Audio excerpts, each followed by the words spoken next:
Buenas tardes a todos. Mi nombre es Francisco Pacián. Hoy voy a estar moderando este homenaje.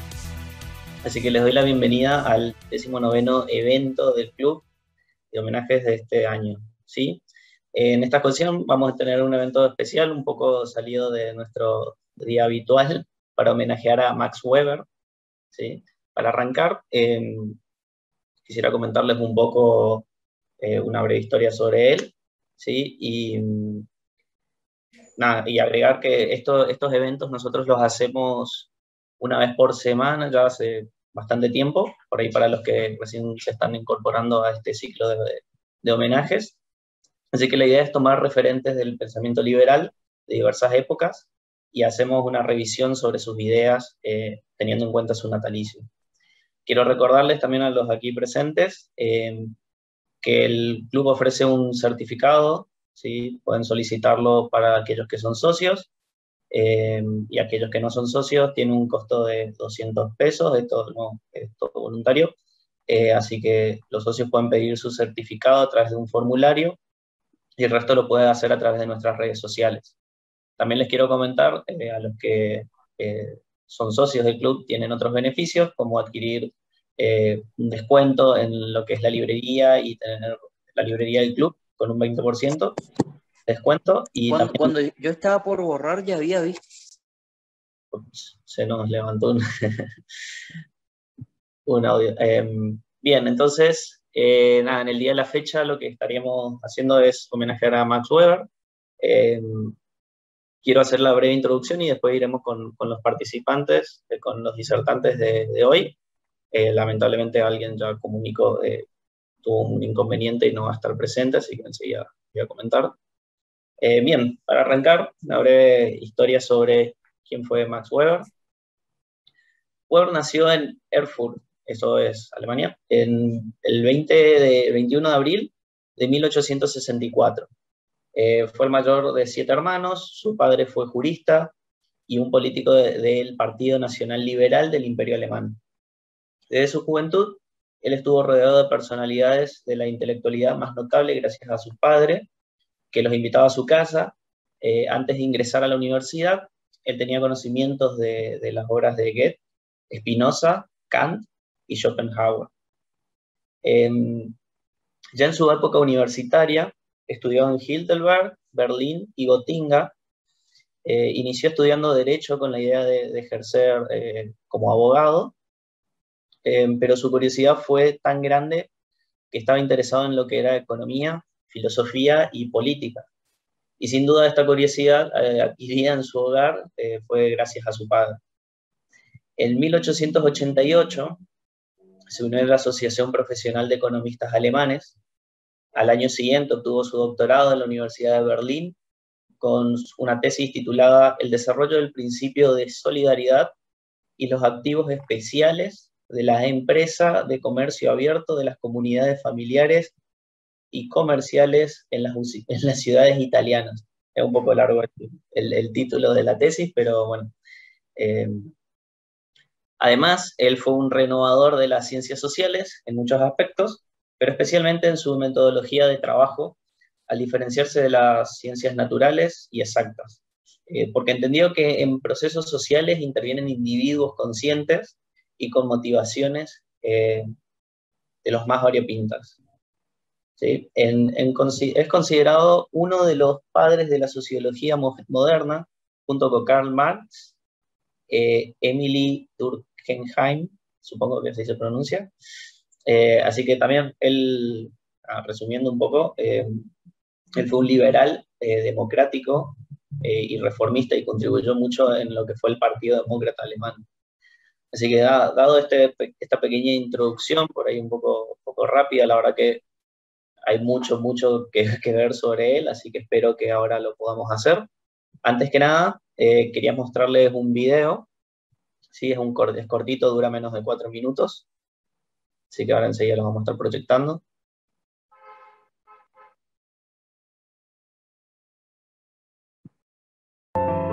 Max Weber fue un sociólogo, historiador, politólogo, filósofo, economista y jurista, nacido en Erfurt, Alemania, el 21 de abril de 1864, en una familia burgués liberal del momento, siendo el primer hijo de Helen Fallenstein y Max Weber. Con un padre jurista y destacado político, Max Weber tuvo la oportunidad de conocer a los protagonistas de la vida política y académica de la Alemania de fines del siglo XIX. Desde muy pequeño mostró interés por el estudio de la historia y la filosofía. Un ejemplo es que en 1877, a los 13 años, escribió unos ensayos sumamente cultos sobre la posición del emperador y del papa en la historia de Alemania, así como otro sobre los emperadores romanos, desde Constantino hasta las migraciones. Del mismo modo tuvo acercamiento con ideas de filósofos clásicos y modernos. Posteriormente, inició sus estudios de Derecho en la Universidad de Heidelberg en 1882, pero los interrumpió para prestar su servicio militar, experiencia que cambió su percepción de la guerra y aumentó su nacionalismo. Al término de este, retomó sus estudios en Berlín y con una rutina de trabajo muy estricta, logró en 1886 su examen de referendar, es decir, pasante, lo que lo habilitó para impartir clases en la universidad. En 1889 obtuvo su doctorado en Derecho con una tesis sobre la historia de las compañías comerciales en la Edad Media. En 1891 completó su tesis de habilitación, el grado académico más alto, y ella era sobre la historia agraria de Roma. En 1893 se casó con su prima lejana, Marianne Schnitger, mujer intelectual, socióloga y feminista. En 1896 fue nombrado catedrático de Ciencias Políticas en la Universidad de Heidelberg. Durante su vida, Weber padeció de crisis nerviosas que en muchas ocasiones lo postraron en cama e interrumpieron su trabajo académico. Cuando se recuperaba de ellas, volvía a su labor intelectual, retomando sus estudios y sus conferencias. Redactaba publicaciones científicas y viajaba a diferentes partes del mundo. En 1903 renunció definitivamente a su cátedra y comenzó a trabajar en su obra, La ética protestante y el espíritu del capitalismo, la cual publicó un par de años después. Durante sus viajes por el mundo, Weber reflexionaba y pulía sus teorías e ideas con lo que veía. Entre 1911 y 1913 realizó una serie de escritos para la Enciclopedia de Economía Social Grundrisse der Sozialökonomik. Sin embargo, la Primera Guerra Mundial pausó su producción académica. Entre 1918 y 1920 sintetizó y sistematizó los escritos que había iniciado antes, logrando que se publiquen en la enciclopedia ya mencionada en el año de 1920. Sin embargo, el 14 de junio de ese mismo año, Weber murió por neumonía. Tras ello, su esposa Marianne rescató, revisó y editó los escritos que Weber hizo entre 1911 y 1913 y en conjunto con los que sí se publicaron en 1920, armó y organizó la magna obra Economía y Sociedad. Aunque Max Weber nunca llegó a desempeñar un cargo político, el ejercicio de la política siempre estuvo entre sus intereses. Hacia su estudio orientó gran parte de su trabajo académico y su producción intelectual, la cual está influida por la realidad histórica de la Alemania. Bien. Bueno, espero que les haya gustado el videito, después lo pueden encontrar está en YouTube. Bien, les quiero presentar a nuestros oradores. De nuevo, lamentablemente alguien se tuvo que bajar, pero aquí los tenemos presentes a Mariano Gabriel González, estudiante de profesorado en Ciencias Políticas, y Mauricio Vázquez, que es licenciado en Ciencias Políticas y director de mentorpublico.com. Les quiero recordar ahora a los oradores que van a tener 20 minutos para poder disertar. Y después, bueno, si hace falta para cerrar una idea, lo podemos extender un poquito más. Ya que, bueno, como tenemos un disertante menos, hay más tiempo de sobra por ahí para conversar. Después, en cuanto a las preguntas o dudas que tengan, lo pueden escribir en el chat y después vamos a ir pasando eso a los participantes, perdón, a los disertantes. De nuevo, les quiero agradecer, antes de abrir el conversatorio, la participación de los que tenemos aquí, los oradores principalmente. Agradecemos el esfuerzo y el tiempo que le dedican para poder hacer este homenaje a Max Weber. ¿sí? Y de nuevo, para recordarles al público, la forma de participación es a través del chat, pueden escribir sus consultas o pidiendo el uso de la palabra en algún momento si desea conversar con alguno de los disertantes. Así que bueno, damos inicio entonces a este homenaje. No sé si Mariano querés arrancar. Sí, no hay Bueno, problema. dale, Sí, perfecto. arranco, no hay problema. Arrancamos con Bueno, Mariano entonces. muchas gracias Francisco por la presentación y muchas gracias a todos los presentes por dedicarnos unos minutos de su tarde.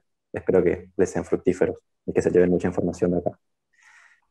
Bueno, voy a iniciar mi conversación, voy a iniciar mi disertancia hablando de lo que sería la obra principal de Max Weber, que es La ética protestante y el espíritu del capitalismo, que se escribió entre los años 1904 y 1905, pero se publicó ya post-mortem, como veremos en el video. Muchas de sus obras fueron publicadas ya después de su fallecimiento. Bueno, por qué elegí esta obra principalmente? Más allá de ser la que mejor plasma el pensamiento de Weber y cómo él analizaba las ramas en las que se desempeñaba, principalmente que eran la sociología y la economía, formando así una síntesis de ambas, creo que el eje central de la obra es incluso válido hasta el día de hoy. En la ética protestante y el espíritu del capitalismo es en sí un ensayo breve, introductorio a lo que sería una serie de análisis que Weber realizaría acerca de las distintas sociedades del mundo y cómo éstas se desempeñaron económicamente en comparación a la misma a la que él pertenecía, que sería la de Occidente, digamos. Dentro de las obras podemos encontrar análisis de la sociedad, por ejemplo, china y su cultura del taoísmo, o la de las sociedades hinduistas y budistas. También indaga un poco en las sociedades judías. Todas, para esa época, presentaban grandes diferencias económicas. Hoy en día entendemos el mundo de una manera más globalizada y tal vez vemos que, por ejemplo, a Europa como un bloque económico que funciona unido, pero en esa época no era lo mismo un trabajador, por ejemplo, de Inglaterra que de Italia, y mucho menos lo era alguien mucho más ajeno como podría ser en comparación a uno de China o de la India. Era un abismo económico bastante grande. El fin de la obra en sí era encontrar las razones y justificar las diferencias en el proceso económico y social que llevó a este abismo entre las sociedades occidentales y orientales. Bien, ¿por qué digo que esta premisa es válida hasta el día de hoy? Si en este momento de la historia nosotros tomáramos al mundo y lo dividiéramos en estas corrientes occidentales y orientales, veremos cómo se mantienen algunas de estas tendencias hasta el día de hoy. Y en este momento me gustaría hacerles un pequeño planteo para que lo piensen a lo largo del conversatorio. Después lo charlamos si quieren. Y es, ¿ustedes consideran o creen que dependiendo de la religión y de el lugar del mundo en el que nos ubiquemos, encontraremos diferencias económicas en relación a esto? Es decir, para ustedes hay diferencias económicas entre un cristiano y un budista hasta el día de hoy. ¿Creen que esto interfiere con la economía del país de manera fructífera, de manera negativa? Podemos charlarlo después. Retomando el eje Mariano, central. ¿podrías acercar un poco más tu micrófono? Se escucha Sí. ¿Se me escucha mejor ahí, Francisco? Ahí creo que está mejor, sí. Sí, no hay Dale. problema si te lo acercas así, no hay problema. Ahí sí, ¿te parece así? Ahí está perfecto. Dale. Bueno, retomando entonces el eje central de la obra, que es el espíritu del capitalismo en sí. Weber define al espíritu del capitalismo como las ideas y hábitos que favorecen la búsqueda racional de ganancias económicas. Básicamente, los fundamentos que hacen a un país rico a través de sus costumbres o a través de las costumbres de su sociedad. Bueno, las principales razones que encuentra Weber, además del fuerte arraigo católico, cristiano, budista o hinduista que tienen las sociedades dependiendo de su ubicación, serían también el racionalismo en la búsqueda científica. ¿Qué quiere decir esto? Algunas sociedades desempeñaron mejor su investigación en las ciencias duras, en la física, en la química, mientras que otras desempeñaron mejor su investigación en ciencias tal vez más humanísticas, más teológicas, más sociales. Y esto va de la mano con la siguiente razón, que es la observación matemática de las ciencias. Además, la sistematización de estos dos mecanismos de estudio a lo largo del tiempo produjeron a largo plazo una diferencia aún mayor entre las sociedades. También destaca la jurisprudencia, que es básicamente el estudio y la ciencia del derecho, además de algo básico que hasta el día de hoy es difícil de comprender, que es la sistematización y organización racional del Estado y de la empresa privada. Básicamente lo que los liberales venimos diciendo desde siempre, una correcta administración del dinero público, no gastar más de lo que se produce, ya sabrán eso. Pero retomando entonces a la primicia central de la obra, que es la ética protestante, en este punto, antes de continuar, me gustaría de manera breve detallar un poco qué es el protestantismo, disculpen, y sin intenciones de convertir esto en una charla teológica. Básicamente, el protestantismo es una rama derivada del cristianismo, que a su vez tiene dos subramas, la más conocida, la luterana o luterismo, y por otro lado, el calvinismo. Weber, al hablar de ética protestante, hace referencia puntualmente al calvinismo, no al luterismo, como se podría creer.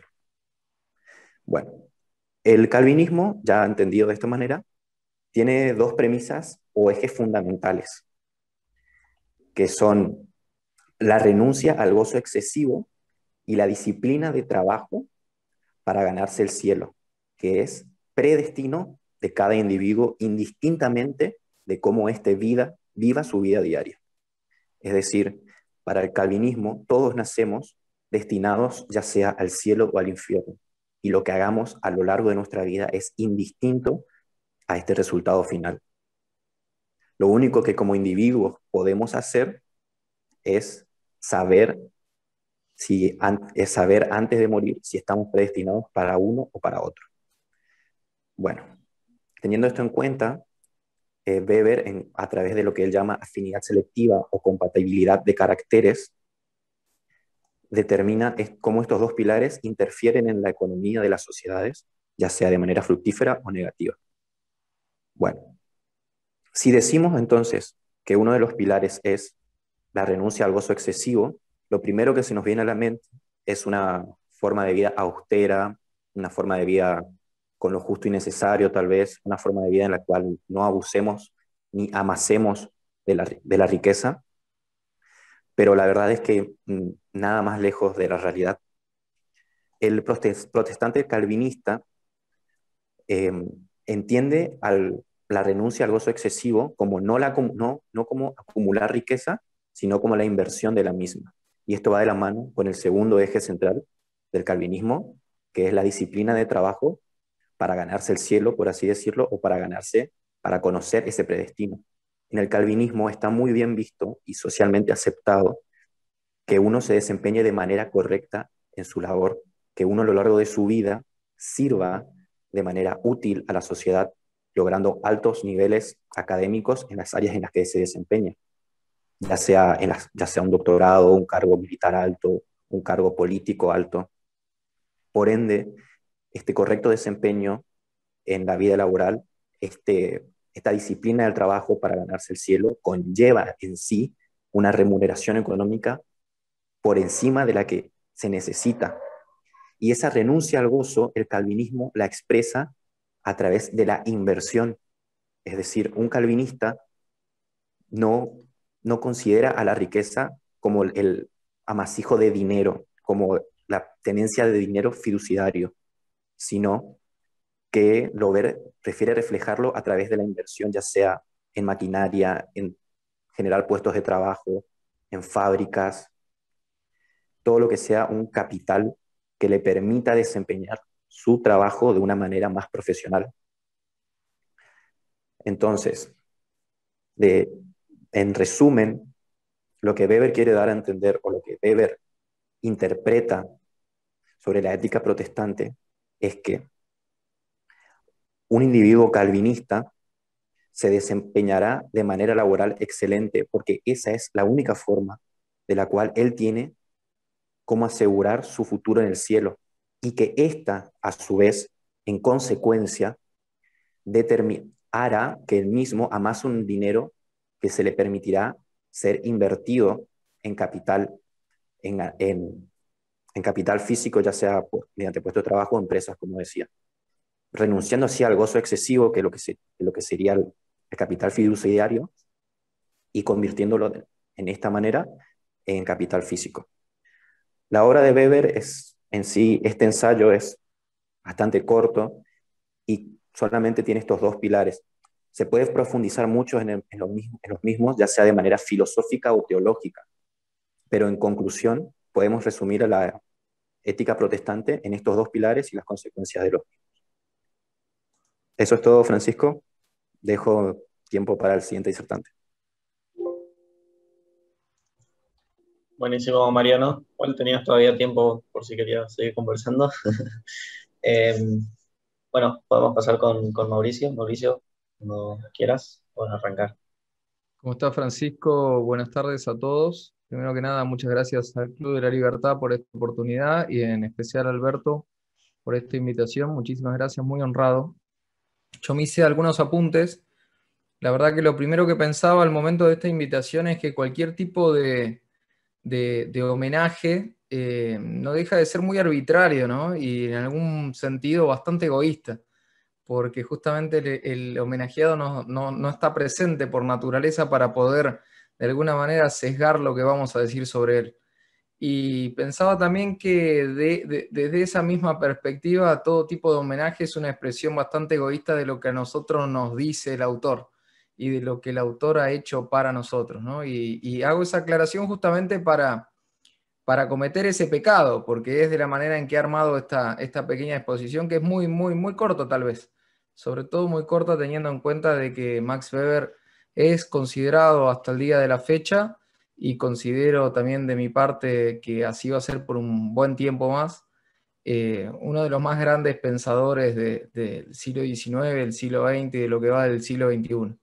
Un pensador, un autor que sigue hasta el día de la fecha, para bien, a mi entender, no como otros, para bien, sesgando nuestros planes de estudio.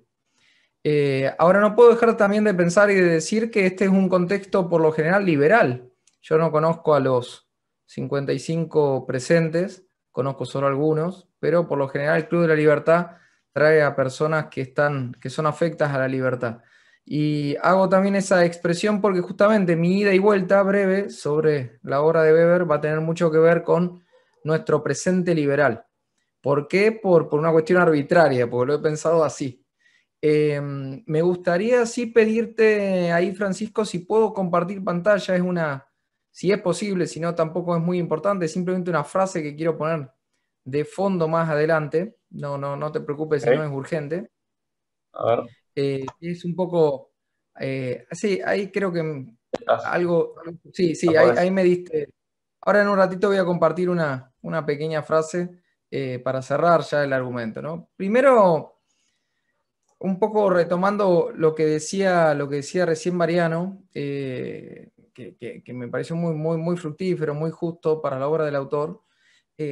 Todo esto que trae Max Weber al estudio de las ciencias sociales, que en gran medida por mucho tiempo fue un enfoque o una mirada o un paradigma mainstream principal, y que sin embargo con el paso del tiempo se ha ido olvidando. ¿A qué me refiero en particular? A todo lo que tiene que ver con los valores, la ética, la religión, la creencia, el trasfondo cultural, insisto con esto, el trasfondo cultural, que para algunas miradas condiciona y para otras miradas, como bien planteaba Mariano, determina qué es lo que termina sucediendo en las sociedades. Y digo esto que en algún momento fue el mainstream. Yo soy egresado de una universidad donde bastante se ven las cosas desde ese lugar, que es la Universidad de Buenos Aires, pero luego he ido avanzando en otros estudios de posgrado, en otras universidades, incluso al día de hoy doy clases en varias universidades, y se hace mucho más foco hoy en día en el enfoque racional.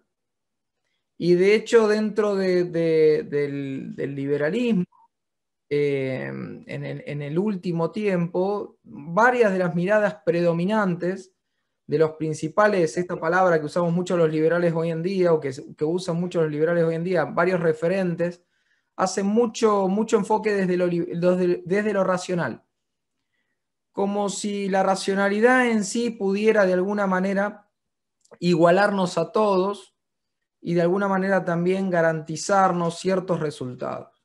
En lo cual yo dudo un poco, ¿no? Y en ese sentido creo que retomar este homenaje, si sirve de puntapié, retomar un poco todos esos enfoques que valoran la cultura, que valoran la tradición, que de alguna manera destacan las creencias de los hombres para poder solucionar sus problemas y sus contextos, me parece, a mi entender, muy fructífero y muy necesario, sobre todo en el momento histórico que está viviendo la Argentina, que a mi entender, y me voy a hacer cargo de esto, es uno de los puntos de inflexión más trágicos y, si se quiere, más desafiantes que hemos vivido, ¿no? En ese sentido, poder observar la realidad considerando cuánto tenemos que recuperar de valores y de ética y de creencias, me parece que es un puntapié necesario. E insisto, el liberalismo, para bien o para mal, a mi entender un poco para mal, se ha olvidado de estas cosas y pone mucho más la mirada en factores economicistas con una impronta bastante racional, pura y exclusivamente racional. Aun cuando uno de esos autores, que podría ser, si se quiere, Stuart Mill, aclara perfectamente cuando desarrolla su obra que ese enfoque racionalista es simplemente, y en esto voy a traer una expresión de Weber, un tipo ideal.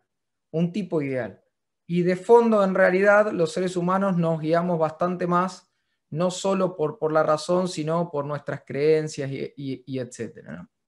Por otro lado, me parece también traer que es importante para nuestro contexto la diferencia que hace Max Weber tajante entre la forma de pensar de un burócrata, de un funcionario público y de un político. Y digo esto en gran medida también trayendo la obra a la coyuntura, ¿no? Esto es una maña que tengo yo desde mis años de estudiante y que sigo teniendo ahora en mis años de docente, aunque nunca dejamos de ser estudiantes, ¿no? A mí me gusta mucho la teoría traerla a la praxis, porque es la manera, me parece, en la que uno mejor honra a la teoría. Y yo creo que gran parte de los problemas que estamos observando en nuestro país, esta imposibilidad tal vez de poder cambiar el diálogo de fondo que hay entre nosotros, el poder encontrar una perspectiva de futuro diferente, el poder volver a la senda de una visión de país, ¿no? Tiene mucho que ver con que los políticos no se comportan como políticos y muchas veces se comportan simplemente como burócratas. Y en esto digo lo que digo con conocimiento de causa, de estar del otro lado, incluso haber estado más de una vez en mis años, en más de mis 40 años, he pasado casi 20 años de mi vida teniendo mucho contacto con lo que pasa del otro lado del mostrador en el Estado. Y se ha perdido esa capacidad que tienen los políticos de transformar también la realidad. Porque por más que los liberales, naturalmente, aquellos que intuitivamente, incluso más allá del conocimiento teórico, nos consideramos liberales, ¿no?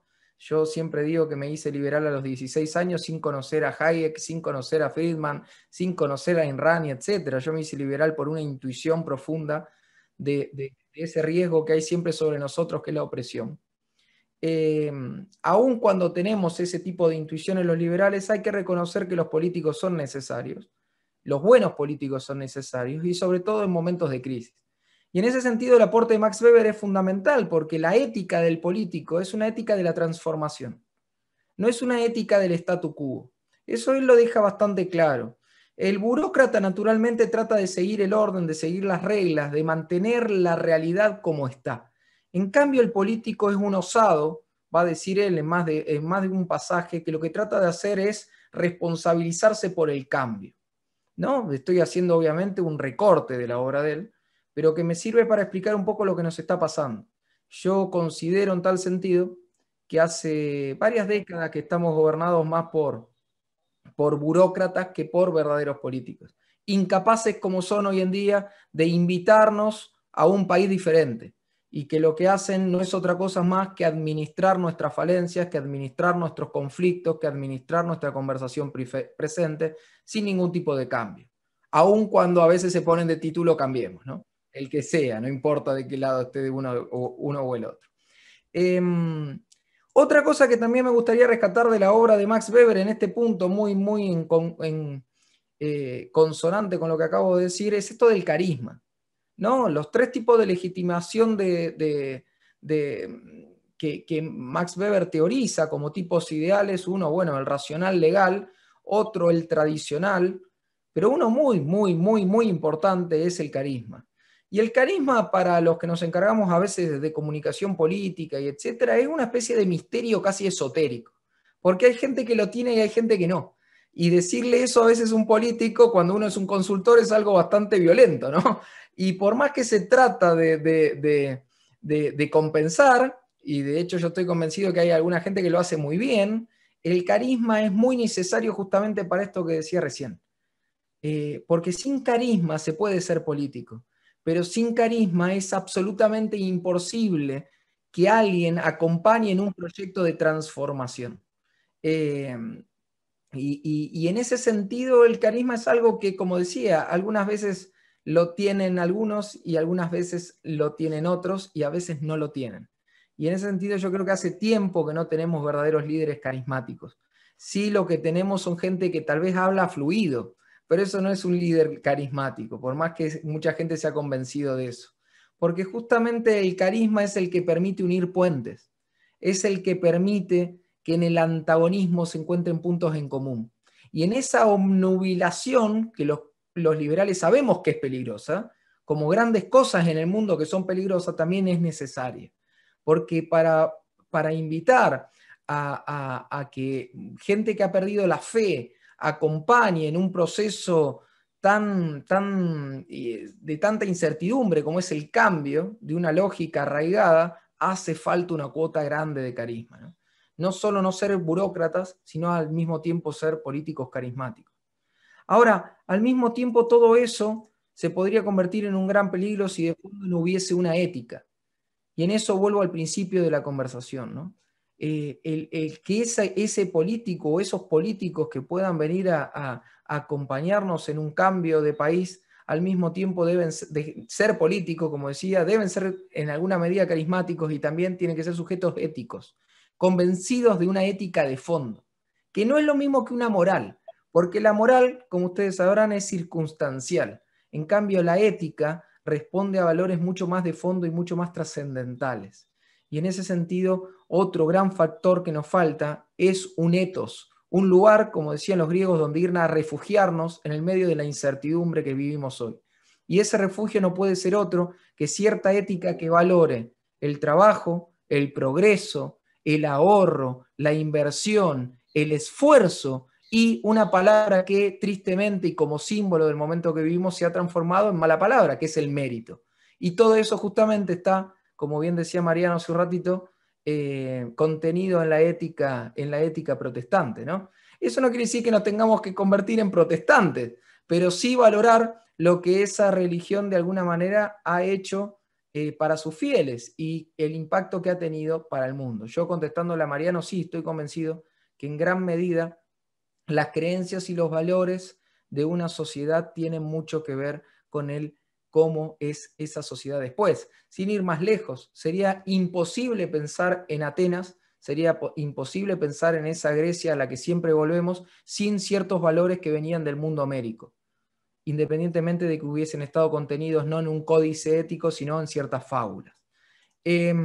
Para ir terminando un poquito, yo me planteo algunas preguntas hoy en día, si por momentos no será tal vez el auge de algunas religiones como el evangelismo o subproductos del protestantismo los que traigan a nuestro país cierta cuota de aprecio por la generación de riqueza, por el ahorro, por el esfuerzo, etcétera, que en algunas malas lecturas del cristianismo, resalto esto, malas lecturas del cristianismo que se han difundido mucho en nuestra tierra, no están presentes, ¿no? Y no, insisto con esto, no como piensan algunos porque el cristianismo sea averso a la riqueza, sino porque algunas personas han hecho esa lectura en cierto sentido aberrante de la Biblia para prodigar cierto pobrismo que se ha difundido mucho en nuestras latitudes, ¿no? Y por último, ya terminando, ahora sí me voy a permitir compartir pantalla con el permiso de quienes nos convocan. Acá hay una frase de Weber que obviamente no voy a leer completa, los que quieren pueden mirarla, pero de alguna manera yo la llamo la frase antídoto de la soncera. A veces me piden dar charlas como estas, un poco más extensas, a jóvenes que entran en la política, sobre todo hoy en día que hay mucho joven que se acerca desde el liberalismo a la política. Y en esta frase Max Weber dice cosas duras, como que aquel que de alguna manera se aviene a entrar en la política se va a enfrentar a los demonios, literalmente a los demonios, y que va a aceptar de alguna manera u otra hacer uso de la violencia legítima. Podemos discutir esta frase, podemos discutirla en su contexto, su sentido, pero sin lugar a duda la política está escindida en gran medida de otras aproximaciones, como pueden ser la sociología o la economía, y sobre todo la economía. Voy a destacar esto porque es un gran problema que tenemos los liberales. De Maquiavelo en adelante, y en eso lo voy a meter también a don Giovanni Sartori, que se ha metido mucho a hacer este trabajo, la política es una ciencia que queda escindida de otras. Y la política como ciencia y la política como praxis también tiene sus formas particulares. Y hacer política, intentar hacer política sin entender que, como dice Max Weber ahí, ya no es cierto que en su actividad, en la actividad del político, lo bueno solo produzca el bien y lo malo solo produzca el mal, es fundamental, sobre todo para no frustrarse y para no chocarse con esa realidad durísima que conozco en persona, que es el intento de hacer política. La política permite sobrevivir de muchas maneras, pero hay una que te garantiza el fracaso y la no supervivencia, que es la ingenuidad. En política no se puede ser ingenuo. Al mismo tiempo tampoco, a mi entender, se puede ser un mero cínico que aplica metodologías para acumular poder. Pero hay un punto en el medio aristotélico ahí que debemos empezar a recorrer quienes creemos que no basta con difundir las ideas liberales, sino que es sumamente necesario en este momento crítico del país llevarlas a la praxis de la política. Y un poco esta frase con la que me gustaría cerrar este homenaje a Max Weber, de Max Weber, es fundamental. A mi entender es profundamente fundamental. Muchas gracias, Francisco, por la invitación y quedo atento. Y sí me disculpo si en unos 10 minutos me tengo que retirar, tengo que dar clases a las 19 horas. Muchas gracias, Mauricio, por tu tiempo. Muy buena la disertación de ambos disertantes. Quisiera recordarles a los aquí presentes que puedan dejar sus inquietudes, sus consultas acá en el chat. Veo que algunos ya estuvieron haciendo algunos comentarios. Creo acá la primera consulta que veo, ¿sí? Para Martín Vázquez, dice. Me gustaría saber, a su juicio, cuál o cuáles fueron los últimos políticos verdaderamente carismáticos de nuestro país. Ok. Sí, es Mauricio Vázquez, no Martín. Ahí sí, dice es una mezcla. Es muy subjetivo. Yo creo que alguien que... Hay dos claramente que se destacan, a mi entender, son Raúl Ricardo Alfonsín y Carlos Saúl Menem, aunque ideológicamente pudieron haber estado en las antípodas, pero ambos en determinado momento de sus mandatos lograron que los opuestos se encuentren. Eso lo logró Alfonsín al principio de su gobierno y después yo creo que desvió su camino, se equivocó, y Menem lo logró en gran parte de su gobierno, independientemente de las falencias prácticas y los errores y la corrupción que puede encontrarse en uno y otro gobierno, pero carismáticamente lograron en esa plaza Alfonsín unir a los opuestos, y durante buenos años de ese comienzo de la democracia lo logró, y Menem lo logró durante mucho más tiempo incluso. La famosa grieta que hoy está presente, se había si se quiere, borrado bastante, ¿no? Una pena que otros hayan hecho hoy un uso cínico de esa grieta y hayan apalancado su poder en eso. Pero esa sería mi respuesta. Bien, ahí siguiendo en esa línea, antes a ver, comento ya las dos consultas, digamos. Una es de Alberto, que sigue con lo mismo, que le gustaría que profundicen un poco más el concepto de carisma. Eventualmente lo vincula con una cuota de simpatía y empatía con la sociedad, pero entiendo que esa mirada ha ido mutando. Y la otra consulta que tenían acá era si podían ampliar un poco más el tema del cristianismo y pobrismo.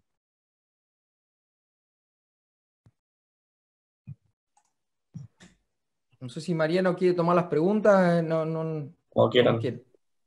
Sí, tomo la de Alberto y retomo un poco lo que decías vos sobre el carisma y comparto tu opinión sobre Alfonsín y sobre Menem, pero para aportar algo más, hay que entender también, si entendemos al carisma desde tu postura de la unión de puentes o la construcción de puentes y la unión de ideas, entonces podemos hablar también de carisma, en favor de qué, porque los políticos son carismáticos para unirse entre ellos en muchos casos. Es decir, no, desde el 2001, desde el gran que se vayan todos, hasta hoy, la verdad es que no se fue ninguno. Han sabido de manera carismática ocultarse a través de un partido u otro, pasando de la extrema derecha a la extrema izquierda, paseándose por el centro. Es decir, creo que desde ese punto de vista, bajo ese concepto de carisma, todos los políticos son carismáticos. Pero la pregunta sería, ¿son carismáticos en favor de qué o con qué fin? Ya que pareciera que son carismáticos entre ellos y en favor de solamente ellos. Un poco respondiendo a Mariano y a la pregunta puntual de Enrique, yo entiendo el carisma como lo que muchos psicólogos llaman un fenómeno de transferencia, ¿no? También los coaches hablan un poco de eso. Es un momento donde la persona que tenemos delante nos presta una atención extra o le presta una atención extra que permite de alguna manera hacer más endebles las barreras que tenemos con respecto a los otros. Yo el carisma lo entiendo así, y es casi, insisto con esta palabra, un fenómeno entre psicológico y casi con el cuidado de la expresión esotérico, porque no tiene una expresión científica de cómo se logra. Hay personas que resultan más carismáticas y otras que menos. Pasan nuestros grupos familiares y pasan nuestros grupos de amigos. Con respecto a lo de Mariano, yo soy un liberal que no tiene por una cuestión de praxis, no tiene esa visión tan difundida hoy en día de antipolítica. Simplemente por una cuestión práctica de que sin política lo que tengo es autoritarismo, no hay nada en el medio. Y las visiones más rothbarianas y etcétera, yo no las considero muy serias, ¿no? No, eso ya lo hemos hablado en alguna otra reunión que me han invitado. Es por lo menos lo que transparento de mi postura. Yo considero que del 2001 en adelante no hemos tenido políticos carismáticos. Lo que hemos tenido son maquinarias electorales muy eficientes para colocarnos políticos en el puesto de mando. Sin ir más lejos, Alberto Fernández gana con el 48% de los votos y sería muy difícil desde una visión del carisma considerarlo un sujeto carismático. Es todo lo contrario. Eso nos está mostrando justamente que es el sistema electoral el que de alguna manera ha puesto barreras para que surjan políticos nuevos, ¿no? Y contestando un poco ahí, adelantándome a las preguntas que están por delante, yo considero que no hay una fórmula para lograr esto que pregunta Carlos, ¿no? Que pregunta Raúl Carlos. Ahora, lo que puedo decir es que sin un liderazgo carismático es imposible el cambio. Te lo diría como casi una fórmula. En ese sentido, sí, una fórmula. Digo, es como una condición que no es suficiente porque, como muy bien dice Mariano, ese carisma puede ser usado para el mal, pero es una condición necesaria. Porque que una sociedad fragmentada como esta pueda abrazar un proyecto diferente como el que quisiéramos los liberales, simplemente mostrándoles un gráfico de PBI en una pizarra, es una simple soncera o ilusión. O sea, el fenómeno carismático es absolutamente necesario. Que luego pueda ser un peligro, vaya, si lo saben hasta los romanos, ¿no? Con los césares, en determinado momento todo ese poder se puede venir en contra. Ahora, sin ese poder tampoco es posible el cambio, es lo que se conoce como tragedia del poder.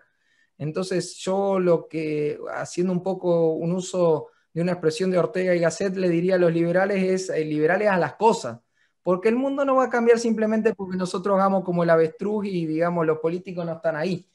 Va a haber que hacer política y va a haber que aprender a hacerla de manera eficiente. Y yo creo que desde la negación no va a cambiar mucho.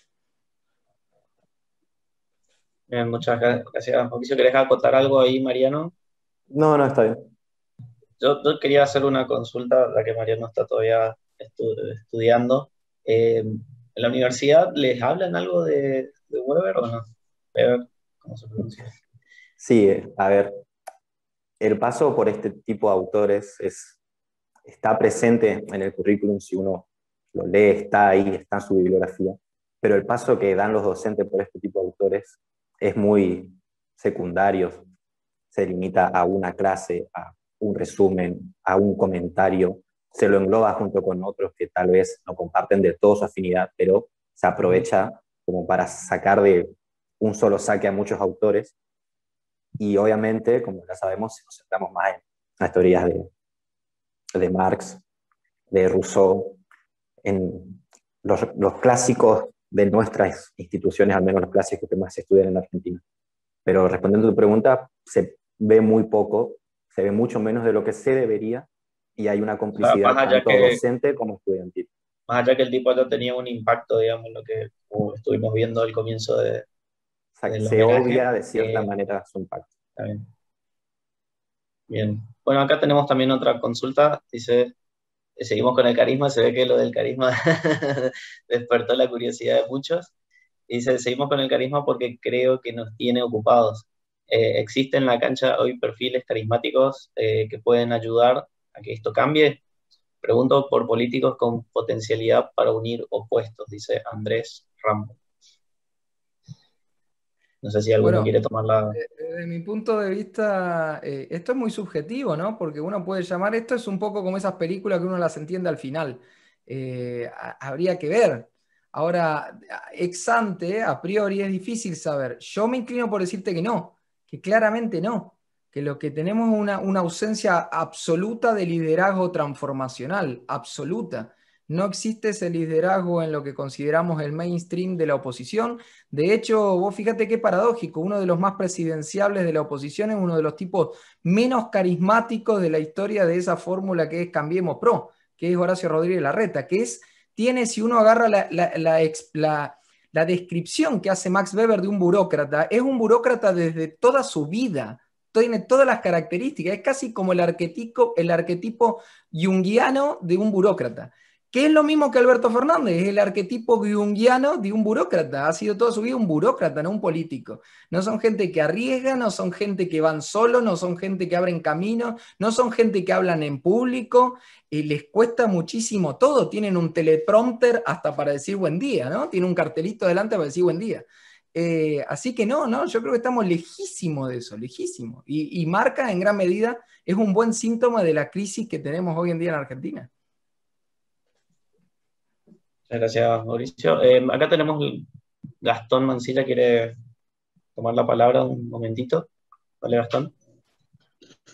Buenas tardes, ¿cómo están? Primero felicitar a los dos oradores, bastante fructífero.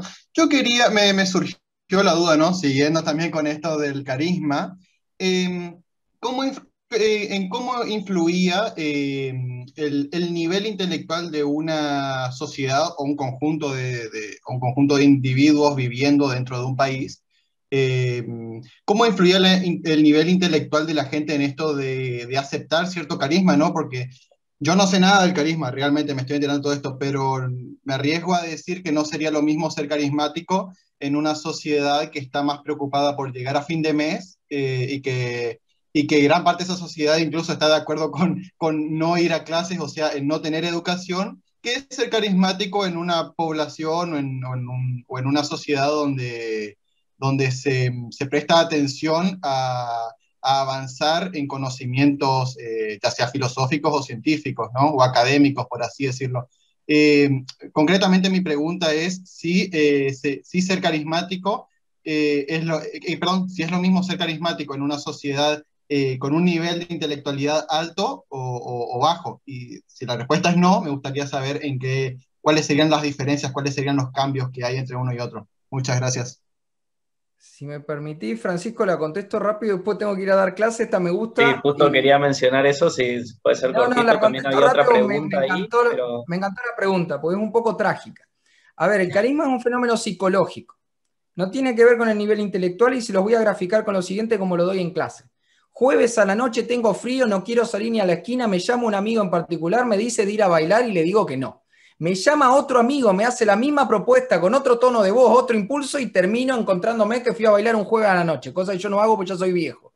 Pero digo, llévenlo a lo cotidiano, llévenlo a lo cotidiano, es una cuestión de intelecto, es una cuestión de casi de una transferencia. Segundo, una de las sociedades europeas más ilustradas en el siglo XX era la alemana, el momento en que surgió uno de los líderes carismáticos más negativos que tuvieron en Alemania, que fue Adolf Hitler. O sea que claramente es una cuestión de desarrollo intelectual versus carisma. Primer noticia, digo, el carisma es un fenómeno que en la propaganda se usa muchísimo, está muy estudiado, pero no tiene una definición concreta, como pedía hace un rato Alberto. Tiene distintas aristas que uno puede denotar, pero no necesariamente hay una fórmula para adquirirlo o aplicarlo. Ahora, sí, claro, ¿qué dice Max Weber? El carisma es un comienzo de ordenación, por eso él dice, la legitimidad más antigua es la tradicional, la que tiene que ver con yo tengo un apellido, soy el hijo de, es el rey de. Luego viene la carismática, que de alguna manera ayudó muchísimo a la conformación de los estados-nación, y luego en sociedades más evolucionadas eso se transforma en la legitimidad tradicional, en la legitimidad racional legal, que tiene que ver con los instrumentos del Estado de Derecho, la Constitución. Ahora, eso no quiere decir que sociedades muy avanzadas cada tanto, con muy buenos niveles socioeconómicos e intelectuales, no son presa, para bien o para mal, del fenómeno del carisma. Y sin ir más lejos, miremos lo que hizo Donald Trump, un sujeto carismático de principio a fin, de naturaleza carismática toda su vida. Entonces, es una cosa bastante, es como una bomba atómica el carisma. Es muy peligrosa, pero está presente. Eso es lo que yo puedo aportar. Por lo demás, pido mil disculpas que me retiro. Tengo que ir a perfecto. dar Dale, Mauricio. en SEADE. Muchas gracias y muy honrado por la invitación. De verdad, muchas gracias, Mariano. Muchas gracias, Francisco, Te Alberto. liberamos, Mauricio, y me gustaría, Mariano, si querés hacer un cierre, así nos quedan estos minutitos, Sí, y no, con eso sí, sí, terminamos el homenaje de hoy. perfecto. Solamente entonces agrego a lo que se decía recién, que sí, es muy correcto lo que se dice, y que tal vez el carisma en muchos casos no depende tanto del nivel intelectual de la sociedad. Capaz tu pregunta va con la intención de decir que una sociedad más intelectual es más difícil de persuadir, sino que muchas veces tiene mucho que ver con el contexto que se vive en el momento y el tipo de carisma que se tiene en relación a ese contexto.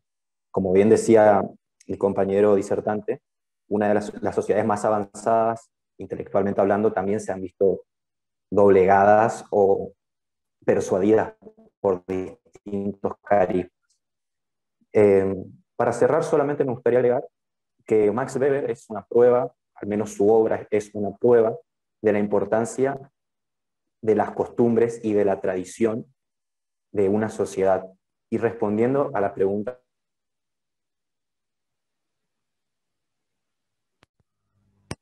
de manera geopolítica, va a ver que aquellas naciones que son más ricas, por lo general, tienen una afinidad más grande hacia el cristianismo, que es una de las ramas del protestantismo.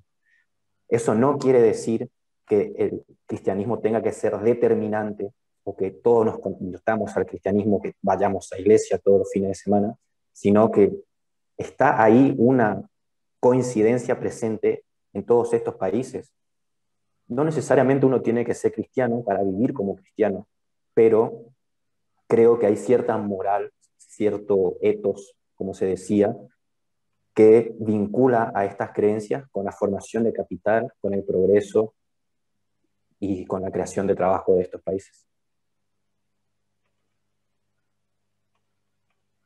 Genial, muchas gracias, Mariano. Quiero recordarles al público, ¿sí?